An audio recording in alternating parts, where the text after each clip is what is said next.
பகல் ஃபுல்லாக சைக்கிள் ஓட்டி, கார் ஓட்டி, உருண்டு பெரண்டு உடம்ப கெடுத்து வச்சிருப்போம். அப்படியே புஷ்பா மாரி நடந்து வருவோம். இதனால தான் இங்க கோயில்ல போய் சாமி கும்பிட சொல்றாங்க போல இருக்குங்க. இங்க பாருங்க, எல்லா வைத்தியமும் வருமத்திலேருந்து தான் வந்திருக்கு. வருமன் தான் அப்பாவுக்கு அப்பா. ஒவ்வொரு ஜாயிண்ட்டையும் என்ன பண்ணுவேன்னா, மறுபடியும் பழைய மாரி கொண்டு போய் வைக்கிறதுக்கு ஒரு 3/4 மணி நேரம் ஆகுங்க. இது ஒரு கல்வி, இது ஒரு கலை, இது ஒரு சிகிச்சை. உட்காரும்போது யாருமே பாருங்க இந்த மாரி நேரா உட்கார்றதில்ல. இப்படி உட்கார்ந்திருப்போம். இப்படி உட்கார்ந்திருப்பாங்க. சோபால பார்த்தீங்கன்னா, உட்கார்ந்துட்டு தலகாணி வச்சுக்கிட்டு இப்படி சாஞ்சுட்டு உட்கார்ந்திருப்பாங்க. இல்லைங்க, இதுவும் பண்ண முடியாது, அதுவும் பண்ண முடியாதுன்னா, அப்போ மரியாதையா யோகா செய்யுங்க. யோகாங்கிறது என்ன தெரியுங்களா? அஸ்திகிட்ட ஒழுங்கு பண்றதுக்கான பயிற்சிங்க. இப்படி நின்று கொண்டு 5 நிமிடம், உட்கார்ந்து கொண்டு 5 நிமிடம், படுத்துக்கொண்டு 5 நிமிடம் என்று 3 15 நிமிடத்தில் உங்களது அஸ்திகட்டை, ஈக்விலிபிரியத்தை ஒழுங்காக கொண்டு வர முடியும். எளிமையான முறைங்க. இது செய்ய முடியாதா?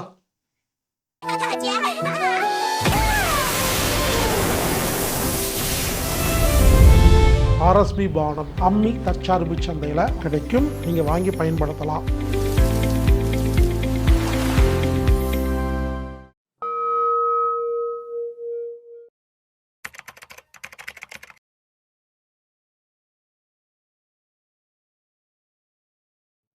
நண்பர்களே, நாம 7 விதமான தத்துவங்களை பார்த்து கொண்டிருக்கிறோம். பேரூட்டச்சத்து தத்துவம், ஊட்டச்சத்து தத்துவம், கழிவு தத்துவம், கிருமி தத்துவம், பஞ்சபூத தத்துவம், வாழ்வியல் தத்துவம், சமநிலை தத்துவம். இப்படின்னு 7 தத்துவம். அதுல இப்ப நம்ம பார்க்க போறது சமநிலை தத்துவம். Equilibrium concept. அதாவதுங்க, நமது உடல்ல வலது, இடதுன்னு 2ஆ இருக்குது. இத வந்து சிவசக்தின்னு சொல்லுவாங்க. அர்த்தநாரீஸ்வரர் அப்படின்னு சொல்லுவாங்க. இந்த 2ம் ஈக்குவலா இருக்கணும். ஈக்விலிபிரியமா இருக்கணும். சமநிலையா இருக்கணும். எல்லாம் ஒண்ணுதாங்க. நமது உடம்புல சமநிலை இருந்தாவே நோய்கள் குணமாகுது. இது ஒரு கான்செப்ட்டுங்க. சமநிலை மாறும் பொழுது நோய்கள் வருகிறது. அது எப்படின்னு கேட்டீங்கன்னா, நம்ம உட்கார்றோம் இல்லைங்களா?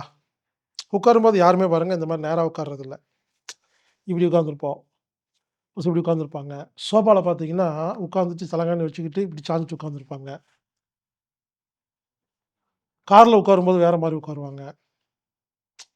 இப்படி நம்ம உட்கார்ற பொசிஷன். அதேமாரி படுக்கும்போது பார்த்தீங்கன்னா, குப்புற படுத்திருப்பாங்க. கால இப்படி நீட்டியிருப்பாங்க. சோபால படுத்திருப்பாங்க. கால தூக்கி மேல வச்சிருப்பாங்க. இப்படி வித்தியாசமான முறையில படுக்கிறது. நிக்கும்போது அப்படிதான் ஒரு கால்ல நிப்பாங்க. புரிஞ்சுக்கங்க. நிக்கிறது, நடக்கிறது, உட்கார்றது, படுக்கிறது. இது போன்ற நிலையில பொசிஷன் இருக்கு இல்லைங்களா? இது ஈக்விலிபிரியமா இல்லாம, ஏதோ ஒரு பக்கம் சாய்ஞ்சிருக்கும் பொழுது, இதனால நோய்கள் வருது. ரொம்ப சிம்பிளா சொல்லப்போனா, அந்த மாரி செய்யும் பொழுது என்ன ஆகுதுன்னா, நமது அஸ்திக்கட்டு குலைகிறது. முதல்ல அஸ்திக்கட்டுனா என்னன்னா, அஸ்தின்னா போன், கட்டுன்னா அலைன்மென்ட். போன் அலைன்மென்ட் மாறும் பொழுது நோய் வருது. போன் அலைன்மென்ட் ஒழுங்கா இருந்தா எல்லா நோய் குணமாகுது. இது ஒரு தத்துவங்க. இந்த தத்துவத்துக்கு பேரு அஸ்திக்கட்டு தத்துவம். இது வர்ம சிகிச்சையில இருக்கிற ஒரு சின்ன பிரிவு. இங்க பாருங்க, எல்லா வைத்தியமும் வருமத்திலேருந்து தான் வந்திருக்கு. வருமன் தான் அப்பாவுக்கு அப்பா. அதுலேருந்து பிரிஞ்சது தான் அக்குபஞ்சரு. அதுலேருந்து பிரிஞ்சது தான் இந்த கைரோ பிராக்டிஸ் இந்த மாரி எல்லாமேங்க. வருமன் தாங்க மெயின். அந்த வருமத்தில இருக்கிற ஒரு சின்ன பகுதி தான் அஸ்திக்கட்டு அப்படிங்கிற போன் ரீஅலைன்மென்ட் அப்படிங்கிற சமநிலை தத்துவம் அப்படிங்கிற ஈக்விலிபிரியம் தத்துவம். இந்த அஸ்திக்கட்டு தத்துவத்து பிரகாரம் என்ன சொல்றாங்கன்னா, நமது உடம்புல மொத்தம் 96 இணைப்புகள் இருக்கு. ஜாயிண்ட்ஸ். பாருங்க, இங்க ஒரு இணைப்பு இருக்கு. பாருங்க, இந்த மணிக்கட்டுங்கிறது ஒரு இணைப்பு. கை எல்போங்கிறது இணைப்பு. கழுத்து ஒரு இணைப்பு. இடுப்பு இப்படி நமது உடம்புல இந்த வலது கையில பார்த்தீங்கன்னா 17 இருக்கு. இடது கையில 17, வலது கால்ல 17 இப்படி மொத்தமா முதுகெலும்புல லம்பார், சர்வைக்கல் சொல்றாங்களா இல்லைங்களா? தொராசிக் அந்த மாரி மொத்தமா உடம்புல 96 இணைப்புகள் இருக்கு. இந்த இணைப்புகளுக்கு நடுவுல 2 கேப் இருக்குமாமா. வெற்றிடம். அந்த வெற்றிடம் இருக்கிறனால தான் இது வந்து வளையுதுங்க. இப்ப கதவு இருக்கு இல்லையா? கதவ தொறந்து சாத்துறோம் இல்லையா? ஏன்? நடுவுல கேப் இருக்கு. ஒரு கதவுல போய் நடுவுல அந்த சின்ன கேப்ல ஒரு ஆப்பு அடிச்சிருங்க. கதவு தொறக்காது, மூடாது.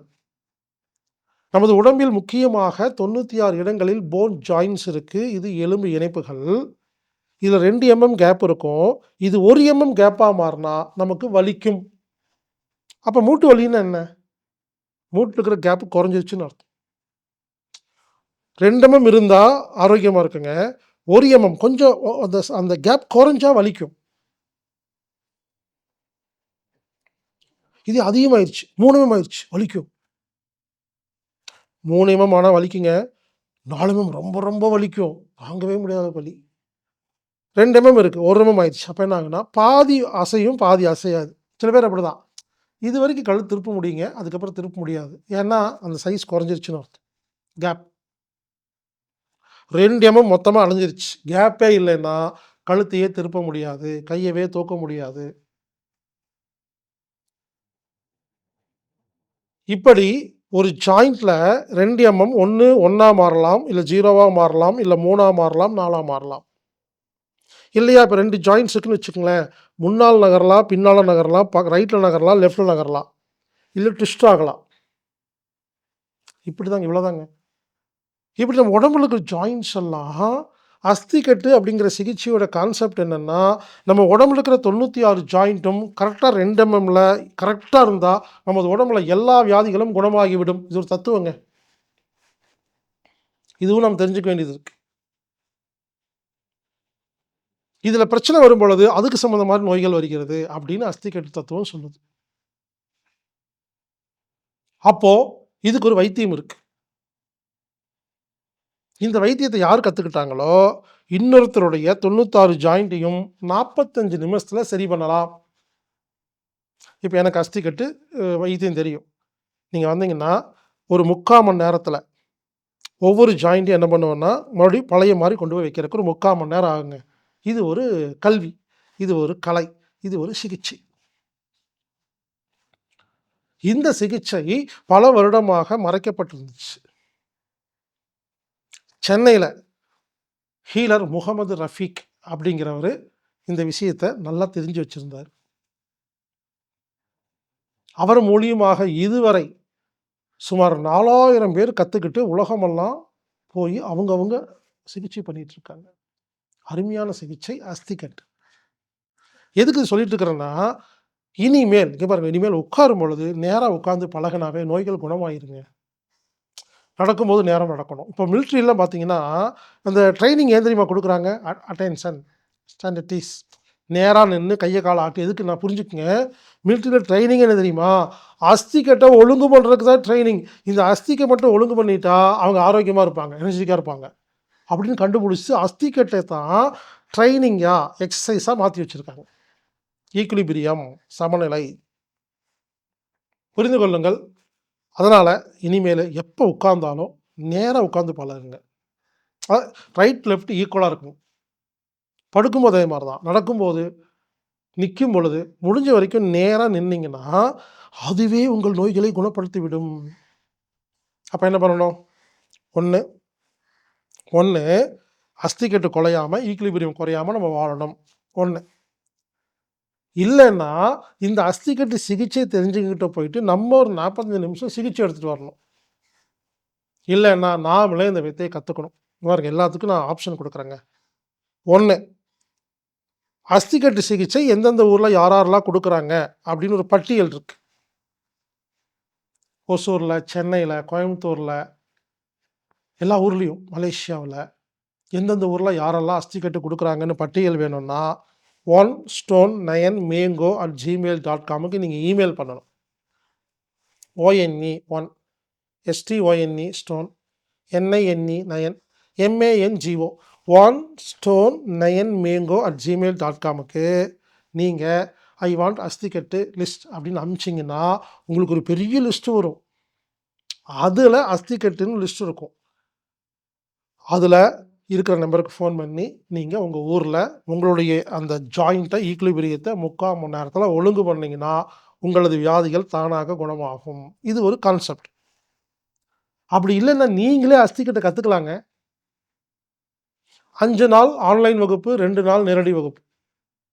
திரு ஹீலர் முகமது ரஃபீக் நடத்துகிற அந்த வகுப்பு. இது ஒவ்வொரு மாதம் நடக்கும். இந்த வகுப்பில் யார் வேணால் கலந்துக்கலாம். இதுக்கு முன்பின் அனுபவமெல்லாம் தேவையில்லை. வைத்திய சம்பந்தமான துறையில் எதுவும் படிக்கணும்னு அவசியம் இல்லை. யார் வேணால் கலந்துக்கலாங்க. கலந்துக்கிட்டிங்கன்னா நீங்கள் இன்னொருவருடைய 96 ஜாயிண்ட்டையும் எப்படி ஒழுங்கு செய்வது என்று 2 நாளில் நேரடியாக கற்றுக் கொடுக்கப்படும். இது லெவல் 1.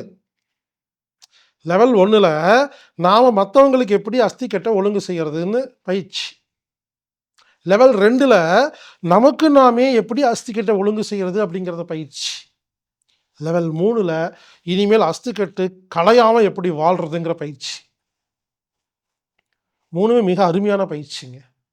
ஏன்னா வாய்ப்புள்ளவங்க அஸ்திக்கட்டு லெவல் 1, லெவல் 2, லெவல் 3ல் கலந்துக்கங்க. இந்த வகுப்பில் கற்றுக்கிற ஐடியா இல்லை, அதுக்காக டைம் இல்லைங்கிறவங்க onestone9mango@gmail.comக்கு இமெயில் பண்ணி எந்தெந்த ஊரில் யாரெல்லாம் அஸ்திக்கட்டு பண்ணுறாங்கன்னு கண்டுபிடிச்சி அவங்ககிட்ட சிகிச்சை வாங்கிக்கங்க. இல்லைங்க இதுவும் பண்ண முடியாது அதுவும் பண்ண முடியாதுன்னா அப்போது மரியாதையாக யோகா செய்யுங்க. யோகாங்கிறது என்ன தெரியுங்களா? அஸ்திக்கட்டை ஒழுங்கு பண்ணுறதுக்கான பயிற்சிங்க. யோகா டைரெக்டாக பண்ணுங்கன்னா நீங்கள் பண்ண மாட்டேங்கிறது இப்படிலாம் பேசிட்டு வரணும். யோகா ஆசனங்கள், மூச்சு பயிற்சி, தியானம், சவாசனம், எக்ஸசைஸ் இதெல்லாம் செஞ்சால் உடம்புல எல்லா நோயும் குணமாயிருங்க. அதனால் யோகா செய்யறதுக்குன்னு தனியாக வகுப்பு நடத்திட்டு இருக்குங்க. யோகா கிரியா வகுப்பு வாரம் நடக்குதுங்க. டெய்லி 5 நாள் ஆன்லைன் வகுப்புங்க. anatomy-therapy.orgங்கிற வெப்சைட்டில் போய் ப்ரோக்ராம் ஃபைண்டரில் யோகா கிரியான்னு போட்டிங்கன்னா வகுப்பு வரும். விருப்பத்தொகை வகுப்பு. விருப்பத்தொகை வகுப்புன்னா குறிப்பிட்ட கட்டணம் கிடையாது. நீங்கள் டொனேஷன் மாதிரி செலுத்தி கலந்துக்கலாம். வாரம் நடக்குதுங்க ஆன்லைனில். ஆன்லைன் யோகா கிளாஸ் கலந்துக்குங்க. இல்லைன்னா நாளுமா யோகான்னு நான் வீடியோ வச்சுருக்கேன். onestone9mango@gmail.com இமெயில் பண்ணிங்கன்னா இந்த நாளுமா யோகாவோட வீடியோ வரும். நான் நடத்துகிற வீடியோ. நாளுமா யோகா 1/4 மணி நேரம் எக்ஸசைஸ், 1/4 மணி நேரம் ஆசனங்கள், 1/4 மணி நேரம் சவாசனம், 1/4 மணி நேரம் மூச்சு பயிற்சி, 1/4 மணி நேரம் தியானம், ஒரு 1.25 மணி நேரம் பேக்கேஜ். வாரத்தில் 1 நாள் பண்ணால் போதுங்க. இல்லை 2 நாள் பண்ணலாங்க. இல்லை வாரத்துக்கு 7 நாளும் முடிஞ்சால் நீங்கள் பண்ணலாங்க. நமது அஸ்திக்கட்டை ஈக்குலிபிரியத்தை ஒழுங்கு பண்ணாதாங்க நோய்கள் குணமாகும். இங்கே பாருங்க, 1 அஸ்திக்கட்டு சிகிச்சை எடுத்துக்கங்க. இல்லை அஸ்திக்கட்டு நீங்களே கற்றுக்கங்க.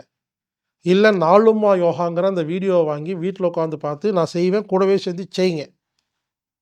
எதுவுமே முடியலையா, கடைசியாக ஒரு சிம்பிளாக ஐடியா கொடுக்குறேங்க. 5 நிமிஷம் ஆடாமல் அசையாமல் நேராக நிற்கணும். 5 நிமிஷம் சமணங்கால் போட்டு வஜ்ராசனத்தில் இல்லை பத்மாசனத்தில் ஆடாமல் அசையாமல் முதுகை நேராக வச்சு உட்காரணும்.